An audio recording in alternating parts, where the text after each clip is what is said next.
estaba en la primaria, sufrí un accidente en el patio de ahí de la escuela. No recuerdo bien qué año era, supongo que era como en tercero o cuarto. Recuerdo estábamos en el recreo, iba saliendo yo del baño y tropecé y caí sobre una de estas bardas jardineras. Me fui de pura cabeza y me abrí la frente. Y a pesar de a lo que mejor mis papás vivieron ese día, para mí fue súper diferente. No me dolió nada, tanto en el hospital como en la casa, como en la escuela. Me trataron súper bien. Y entonces yo pues como niño, ¿no? Dije, fue el mejor día de mi vida. Incluso en el hospital pues ni siquiera tuve la necesidad de caminar. Porque me pusieron ahí una silla de ruedas. Entonces yo súper novedoso andaba con mi silla de ruedas por todo el hospital. Incluso después hice un un escrito que se llamaba El mejor día de mi vida, porque así lo veía simplemente. Después, años después, en un congreso o en un campamento de adolescentes, se abrió la oportunidad o el espacio para que varios de ahí dieran algún testimonio. Y mi mamá me escribió y me convenció para que lo hiciera, porque yo no quería, pero me convenció para que lo hiciera. Y pues hablé de este accidente, ¿no? Que a lo mejor, aunque muchas veces en la iglesia había escuchado testimonios, pues realmente no sabía cómo estructurarlo ni cómo darle forma, ¿no? Para que fuera conciso y para que llevara un mensaje. Probablemente no sabía, pero me convenció y pues total lo hice. Porque al final de cuentas, pues, bueno, a esa edad pues era lo único grande que me había pasado, como el único problema que había tenido, ¿no? Y aunque un golpe en la cabeza pues es bastante delicado, pues realmente lo mío no pasó a mal, ¿no? Simplemente fue una abertura y se cosió y listo, ¿no? Pero la Biblia incluso dice que habla muchos pasajes de que debemos de dar testimonio de lo que Dios hace en nuestras vidas. No importa si es poco, no importa si es mediano, no importa si es mucho, debemos de dar testimonio de lo que Dios hace en nuestras vidas. Y es algo importante. Como saben, estos viernes las familias han estado hablando de testimonio y adoración, que van muy juntas, ¿no? Y si vemos a la parte del testimonio, podemos verla de dos maneras, o la iglesia la ha manejado de dos maneras. La primera es el testimonio de como acto tal cual, pasar enfrente de la iglesia y relatar los hechos que ha pasado una persona y cómo Dios la ha estado moviendo mediante situaciones y cambiando sus situaciones para mejorar, ¿no? Y también la otra manera es nosotros enseñándole a las personas cómo nos comportamos por lo que Dios ha hecho por nosotros. Y esta segunda es un poquito más fácil o difícil de explicar, dependiendo cómo lo queramos ver. Pero es simplemente llevar esa vida plena, esa vida cercana a Dios, esa vida de estarnos cuidando de lo que hacemos y lo que decimos. O a lo mejor no cuidando, pero no dejando que nada malo intervenga en nuestras vidas, o nada malo atrayéndolo a nuestras vidas, ¿no? Y muchas veces lo confundimos, ¿no? Por ejemplo, cuando nos dicen cuida tu testimonio, muchas veces nos lo dicen en forma de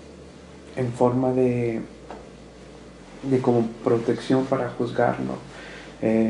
Muchas veces lo miramos como si fuera un requisito para ser un cristiano un poquito a un nivel mucho más alto.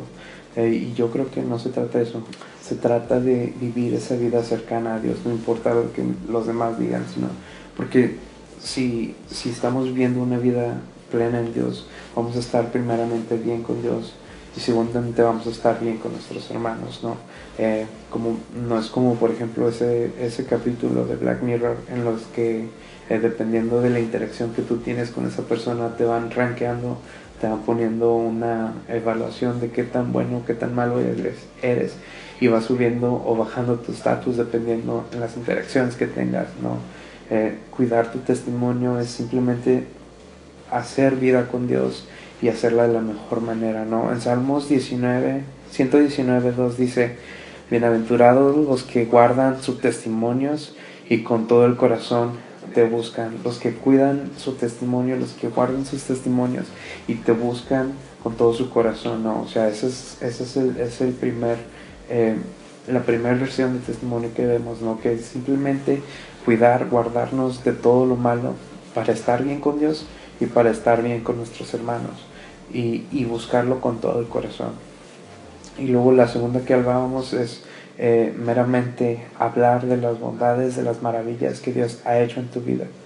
El Salmo 71, versículo 15 y versículo 16 dice: al que no alcanzo a entenderlo, a todas horas diré que eres un Dios que salva con grandes actos de justicia.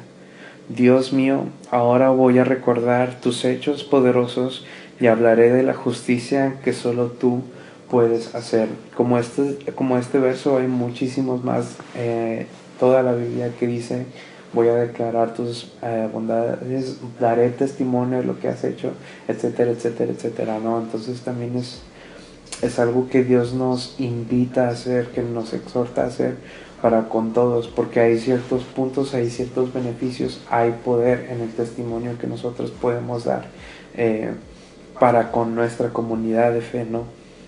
Y aquí estos son los puntos que podemos ver, que podemos sacar de por qué es importante los testimonios. Si bien a veces en la hora del culto, cuando son los especiales o algo así, y alguien se para a dar su testimonio, a veces hasta se nos quiebra la voz, se nos sale una lágrima, porque realmente vemos que es poderoso el testimonio y que es necesario también para nosotros y para todos.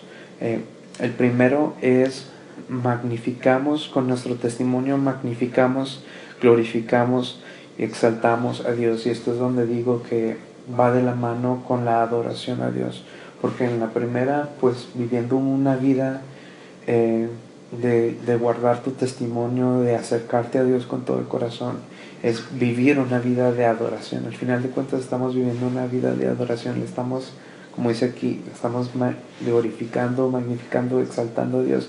Es una forma de alabar a Dios sin instrumentos, sin voz, simplemente tus actos. Es la forma, siento yo que es la mejor forma de adorar a Dios, porque es la más difícil, es la que más tiempo nos lleva a acostumbrarnos a hacer, es la que estamos haciendo todo el tiempo y continuamente. Es la adoración perfecta, es la adoración que Dios quiere. Dios no quiere una adoración de 3 minutos, que es lo que dura una canción, sino quiere una vida de adoración. El segundo punto es que hacemos un recordatorio de lo que Dios ha hecho por nosotros. Al recordar lo que Dios ha hecho con nosotros, con nuestro testimonio, recordamos situaciones que pasamos hace 2 años, hace 5 años, hace 10 años, y eso nos hace a nosotros sentir una fe en Dios, que Dios ha estado desde ese tiempo hasta ahora, ¿no? Que Dios ha estado, en mi caso, desde que estaba en primaria, ¿no? O sea, a lo mejor que no tenía yo todavía una idea clara de lo que es Dios, que aún sigo sin tenerla, pero aún teniendo una idea más reducida de lo que es Dios, Él ahí ya estaba. Entonces es un recordatorio de que Dios ha estado desde siempre con nosotros. Luego el tercero es que el lugar en donde se desarrolla nuestro testimonio viene siendo misericordia y presencia, y el lugar donde Dios manda misericordia, el lugar donde Dios está ahí presente, y el lugar donde escuchamos la voz de Dios. Muchas veces no nos damos cuenta, pero en las lugares donde menos imaginamos es donde podemos ver, escuchar, sentir la presencia de Dios. Y entonces también eso es padre, ¿no? Que en los testimonios, o sea, en donde quiera que estemos, podemos ver que Dios actúa. Y el último es que inspiramos a nuestros hermanos de la fe, inspiramos fe en los demás. Ahí, por muchos testimonios que se han escuchado, han ido cambiando vidas o incluso han habido milagros, precisamente porque nos llenamos de esa fe, y teniendo esa fe nuestra situación cambia, o la situación de nuestra familia cambia. Entonces es importante eso también, el testimonio y compartir el testimonio con nuestros hermanos, porque nuestros hermanos se llenan de fe, y esa fe puede cambiar la situación de las demás personas, ¿no? Entonces el testimonio es importante en estas dos versiones, por así decirlo, en las que las puse. Uno es estarlo viviendo y el otro es estarlo predicando. Al final de cuentas, el testimonio es el mejor sistema o la mejor forma de evangelizar a las demás personas, que viendo esto y escuchando esto pueden entender las demás personas que nuestro Dios es real, que nuestro Dios es grande. Entonces, bueno, lo voy a dejar aquí para que sea corto, pero espero que haya sido de bendición para todos ustedes. Mi deseo es que Dios los bendiga.